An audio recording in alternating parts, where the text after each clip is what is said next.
भगवते वासुदेवाय। अथ प्रथमोऽध्यायः।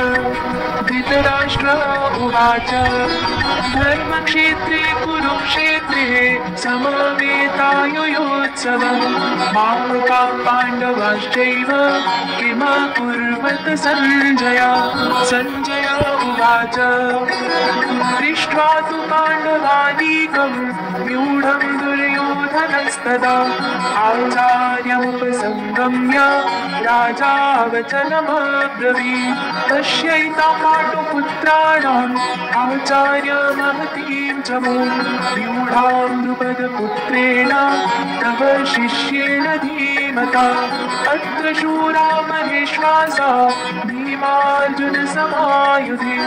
युयुधानो विराटश्च द्रुपदश्च महारथः धृष्टकेतुश्चेति तानः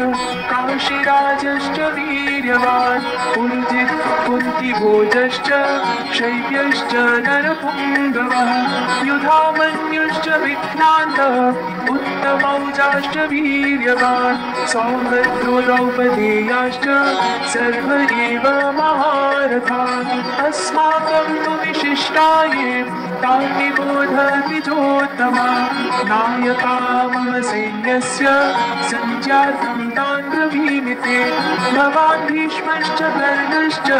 कृपश्च समृतिञ्जयः अश्वत्थामा विकर्णश्च सौमदत्तिस्तथैव च अन्ये च बहवः शूरा मदर्थे त्यक्तजीविताः नानाशस्त्रप्रहरणा सर्वे युद्धविशारदाः अपर्याप्तं तदस्माकं बलं भीष्माभिरक्षितं पर्याप्तं इदमेतेषां बलं भीमाभिरक्षितम् अयनेषु च सर्वेषु यथा भागम् अवस्थिताः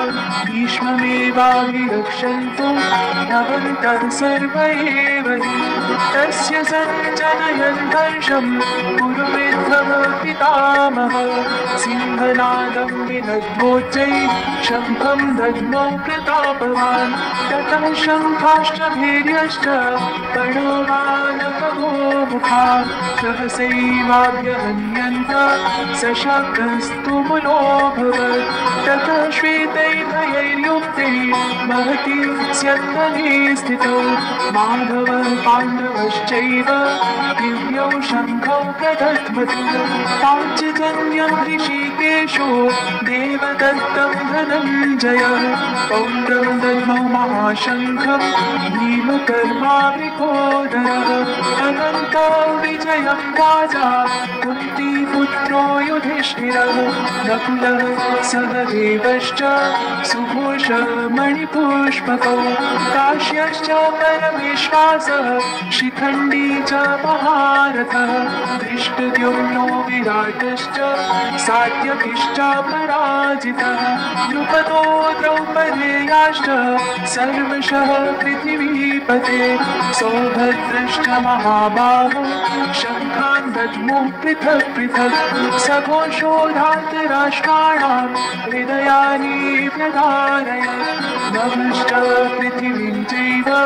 तुमुलो व्यानुनादयन् अथ व्यवस्थितान् दृष्ट्वा धातराष्ट्रं कपिध्वजः प्रवृत्ते शस्त्रसम्पाते धनुरुद्यम्य पाण्डवः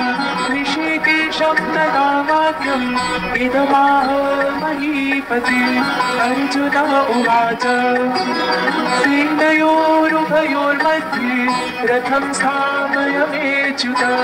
यावदेतान् निरीक्षेऽहं योद्धुकामानवस्थितान् कैर्मया सह योद्धव्यम् अस्मिन् रणसमोद्यमे योत्स्यमानानवेक्षेऽहं य एतेऽत्र समागताः धार्तराष्ट्रस्य दुर्बुद्धे युद्धेऽपि अचिकीर्षवः सञ्जय उवाच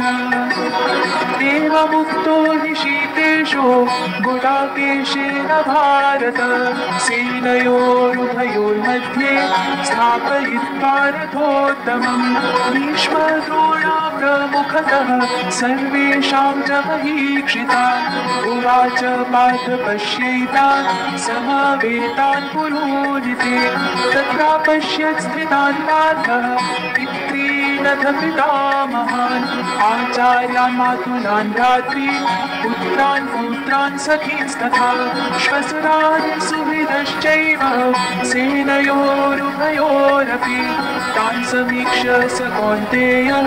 सर्वान् बन्धूनवस्थितान् कृपया नरया विष्णु निषीदन्तिनमब्रवीत् अर्जुन उवाच दृष्ट्वेमं स्वजनं कृष्ण युयुत्सुं समुपस्थितं सीदन्ति मम गात्राणि मुखं च परिशुष्यते वेपथुश्च शरीरे मे रोमहर्षश्च जायते गाण्डीवं श्वत्सते हस्तात् त्वच्चैव परिदह्यते न च शक्नोम्यवस्थातुं भ्रमतीव च मे मनः निमित्तानि च पश्यामि विपरीतानि केशव न च श्रेयोनुपश्यामि हत्वा स्वजनमाहवे न काङ्क्षे विजयं कृष्ण न च राज्यं सुखानि च किं नु राज्येन गोविन्द किं भोगैर्जीवितेन वा येषामर्थे काङ्क्षितं नो राज्यं भोगा सुखानि च त इमेव स्थिता युद्धे प्राणान् त्यक्त्वा धनानि च आचार्या पितरः पुत्राः तथैव च पितामहा मातुला श्वशुराः पौत्राः शाला सम्बन्धिनस्तथा एतान् न हन्तुमिच्छामि न कोऽपि मधुसूदन उके त्रैलोक्यराज्यस्य हेतोः किं नु मही कृते निहत्य धातराष्ट्रान्नः का प्रीतिं स्यात् जनार्दन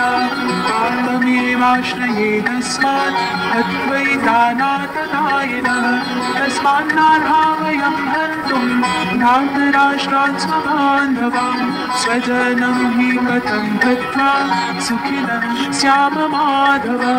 यद्यप्येतेन पश्यन्ति लोभोपहत चेतसा कुलक्षय कृतं दोषं मित्रद्रोहे च पातकं